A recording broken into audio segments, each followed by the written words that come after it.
හරි. අපි දැන් බලමු සූත්‍ර භාවිතයෙන් කොහොමද සුළු කරන්නේ කියලා. ඉස්සෙල්ලාම සූත්‍ර ලියා ගන්න ඕනේ.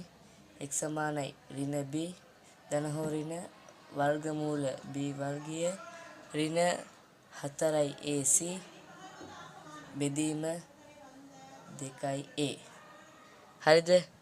ඊට පස්සේ දැන් අපි abc දාගන්න ඕනේ. ඒක ඉංග්‍රීසි හෝඩියේ පිළිවෙලට දාගත්තා නම් හරි.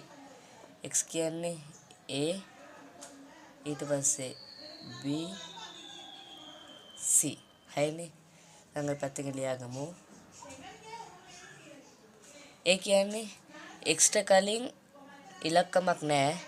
ඒ නිසා ඒක 1. b කියන්නේ 7 සංඛ්‍යාතත් එක්කම ලියන්න ඕනේ ඍණ 7.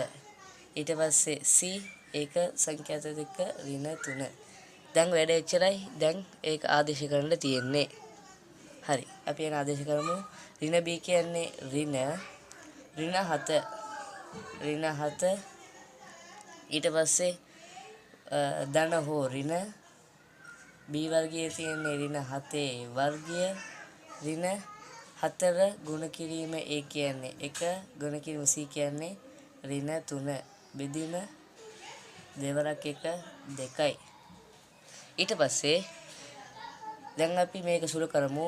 ඍණයි ඍණයි ධන 7 ධන හෝ ඍණ 7 වර්ගය ධන 49යි ඍණයි ධනයි 4 වරක් 3 12යි 12 වරක් 1 12යි. එහෙනම් ධන 12යි බෙදීම දෙවරක් 1 2යි. ඊට පස්සේ දැන් ආයෙත් ධන 7 ධන හෝ ඍණ 49යි 12යි එකතු කරාම කීයද? 61යි. 61 බෙදීම 2.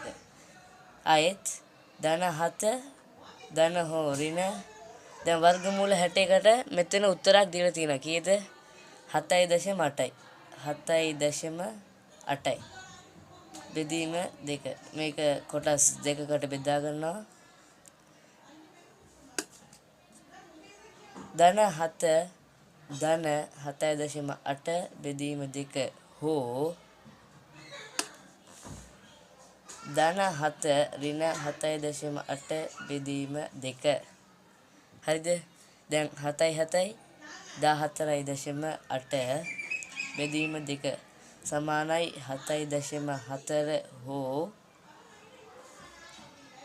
7.8. ඒ කියන්නේ 7.0 7.8